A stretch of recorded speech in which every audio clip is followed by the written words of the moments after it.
संवेदनशील थे, आदिवासी प्राकृतिक मूल्य थे, प्राकृतिक मूल्यों को जतन करते थे, सामूहिक भावना साथ में रखते थे, सहकारी भावना रहती थी। और हमारी संस्कृति, हमारी परंपरा, हमारी विधि, जो भी हमारी मरण विधि है, लग्न विधि है, हमारी जन्म की विधि है, सभी हमारे आदिवासी की अलग है। हम प्रकृति के साथ में रहने वाले लोग हैं, हम धर्मों को भी हमारी संस्कृति में मानने वाले लोग हैं।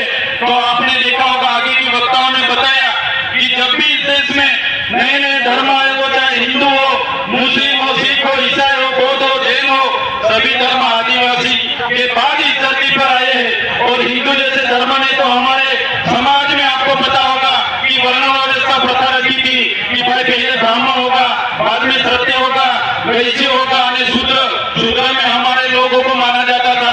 हमारे आदिवासियों को 5000 सालों से हमारी गिनती शूद्र में होती थी। हमको शिक्षा लेने का अधिकार नहीं था, हमको कहीं भी जाने का अधिकार नहीं था।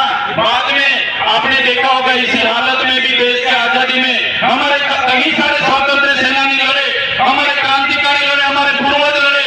वो चाहे बिरसा मुंडा जी हो, वो चाहे खाद्य नायक हो, वो चाहे काट्या नायक हो, वो चाहे तिलका मांझी हो, झलकारी बाई हो, सभी आज हमारे पूर्वजों के मन से मैं याद करता हूँ। और साथ ही साथ में गुरु गोविंद जी हो, या दलवाड़ा की क्रांति हो, या रूप सिंह नायक हो, सभी का एक सपना था कि जब भी आदिवासी को स्वतंत्रता मिले तो आदिवासी स्वावलंबी होना चाहिए, आदिवासी स्वतंत्र होना चाहिए और आदिवासी का जीवन शोषण मुक्त होना चाहिए। लेकिन देश की आजादी के बाद भी जो सभ्य संस्कृति के लोग जो शासन में आए, जब भी अपने समाज को जो शुद्ध संस्कृत मानने वाले लोग आज देश के शासन में आए, देश में संविधान लागू हुआ। संविधान का आमुख कहता है कि ये देश का संविधान, हम भारत के लोग ये देश के संविधान के तहत हमारे देश के लोगों को हम समानता, स्वतंत्रता और बंधुता देते हैं। लेकिन आज भी आदिवासी को समानता नहीं मिली, आज भी आदिवासी को स्वतंत्रता नहीं मिली, आज भी आदिवासी को दूसरी कास्ट में बंधुता नहीं मिली।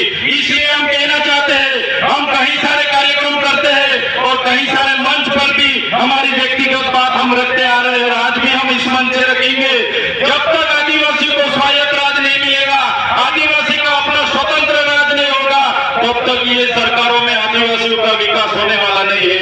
हमको तीनों और चारों राज्यों, वो चाहे मध्य प्रदेश हो, महाराष्ट्र हो, गुजरात हो, राजस्थान हो, सभी नेतागण यहाँ बैठे हैं, सभी बुद्धिजीवी लोग यहाँ बैठे, कर्मचारीगण यहाँ बैठे। मैं मेरी व्यक्तिगत तौर पे से एक बात रखना चाहता हूँ, हमको आने वाले दिनों में हमारा जो भील प्रदेश था उसको लेने के लिए हमें आवाज उठाना पड़ेगा। हमको भील प्रदेश